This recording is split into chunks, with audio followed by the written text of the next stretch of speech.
Assalamualaikum dan selamat sejahtera. Nama saya Muhammad Arif bin Ahmad Fahmi. Nombor metrik 08 DKM 22F 1008. Nama saya Nazar Zafran bin Jamaluddin. Nombor metrik 08 DKM 22F 1027. Pada hari ini, saya akan menerangkan tentang teknologi senjata. Jadi, apakah itu senjata?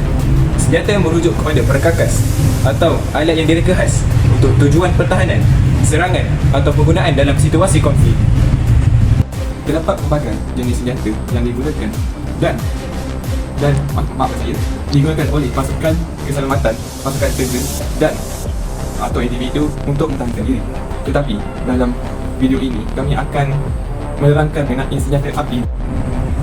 Pertama sekali, saya akan menunjukkan kepada kalian video tentang keburukan teknologi senjata kepada masyarakat. Cerita ini mengisahkan 3 orang sahabat iaitu Nazan, Lut dan Arif.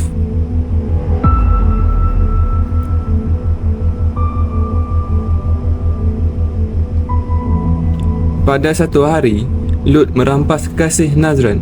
Setelah itu, Nazran berhasad untuk membalas dendam.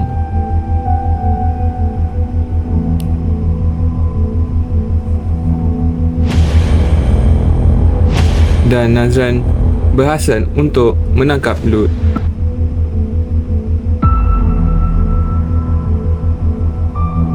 Untuk menjadikan mangsa.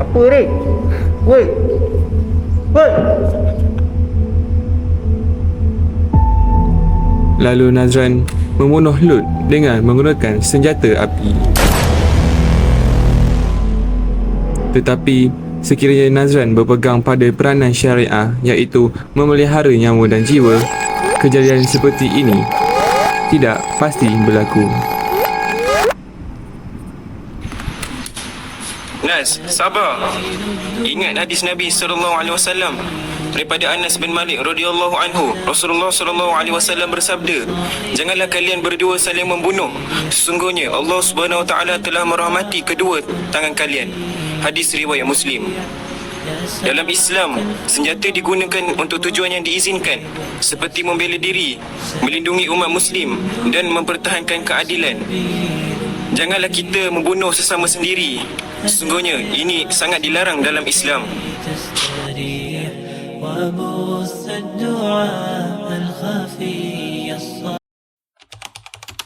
Untuk dalil ayat Al-Quran yang pertama, iaitu surah Al-Ma'idah ayat 32. A'udzu billahi minasyaitonir rajim.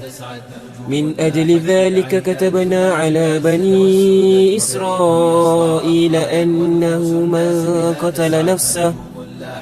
من قتل نفسا بغير نفس أو فساد في الأرض فكأنما قتل الناس جميعا ومن أحياها فكأنما أحيا الناس جميعا ولقد جاءتهم رسلنا بالبينات ثم إن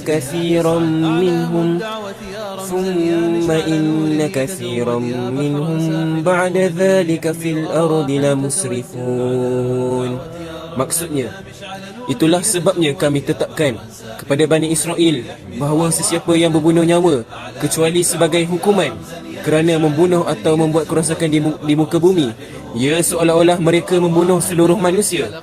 Dan sesiapa yang menyelamatkan satu nyawa, maka seakan-akan mereka telah menyelamatkan manusia seluruhnya. Walaupun Rasul-Rasul kami telah mendatang kepada mereka dengan membawa-bawa bukti-bukti yang nyata, tetapi kebanyakan mereka masih melampaui batas di muka bumi. Surah Al-Ma'idah ayat ke-32.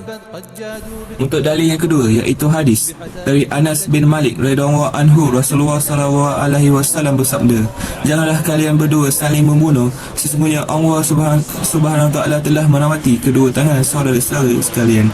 Hadis riwayat Muslim. Hadis ini mengajarkan pentingnya menjaga kehidupan dan keselamatan sesama Muslim. Tindakan saling membunuh dilarang keras dalam Islam, dan umat Muslim diingatkan tentang pentingnya menghindari konflik dan memelihara hubungan yang baik dengan sesama. Dalam Islam, senjata digunakan untuk tujuan yang diizinkan seperti membela diri, melindungi umat Muslim dan mempertahankan keadilan. Namun, penggunaan senjata harus tetap dalam batas-batas yang ditentukan oleh syariat Islam dan tindakan membunuh yang melanggar prinsip-prinsip Islam sangat dilarang.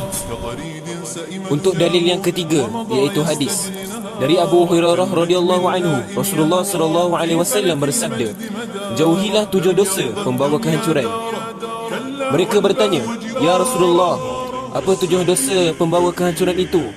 Beliau menjawab, menyekutukan Allah dengan sesuatu yang lain, sihir, membunuh jiwa yang diharamkan oleh Allah kecuali dengan hak, memakan riba, memakan harta anak yatim, lari pada saat peperangan, dan menuduh wanita-wanita yang baik berbuat zina tanpa bukti yang jelas. Hadis riwayat Bukhari. Dalam hadis ini menegaskan larangan membunuh jiwa yang diharamkan oleh Allah kecuali dengan hak. Dalam konteks senjata, hal ini menunjukkan bahawa penggunaan senjata hanya dibenarkan dalam situasi yang diizinkan oleh syariat, seperti membela diri atau berperang dalam kondisi yang sah menurut hukum Islam. Prinsip kaedah fiqh yang kedua ialah kemudaratan hendaklah dihilangkan. Jadi sebagai contoh kemudaratan senjata ialah penyalahgunaan senjata.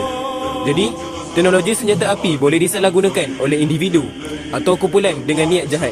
Senjata api yang jatuh ke tangan salah atau digunakan untuk tindakan jenayah boleh meningkatkan tahap keganasan dan ancaman terhadap masyarakat. Jadi, bagaimana teknologi ini dapat menyingkirkan kemudaratan? Ia dapat menyingkirkan kemudaratan kerana dapat mempertahankan negara dari ancaman musuh. Selain itu, ia juga dapat menjaga hasil pertanian dan menjana pendapatan. Seterusnya, untuk prinsip syariah ialah maklumat tidak menghalalkan cara. Islam menegaskan bahawa setiap perbuatan, niat dan cara yang hendak dilakukan mestilah tidak bertentangan dengan syarak. Seterusnya, peranan syariah. Peranan syariah iaitu ialah memelihara nyawa dan jiwa. Nyawa dan jiwa adalah amanah yang Allah Subhanahu Taala kepada manusia demi melaksanakan tugas sebagai hamba dan khalifah di bumi Allah. Akhirul kalam, dalam Islam, senjata api boleh digunakan untuk pertahanan diri dan umat dengan profesionaliti dan mematuhi prinsip keadilan. Penggunaannya harus membunuh yang tidak adil, mematuhi undang-undang negara dan dilakukan dengan berhati-hati serta bertanggungjawab. Sekian saja daripada kami. Yang baik itu datang daripada Allah Subhanahu Wa Taala dan yang buruk itu datang daripada kelemahan kami berdua. Wabillahi taufiq wal hidayah. Wassalamualaikum warahmatullahi wabarakatuh.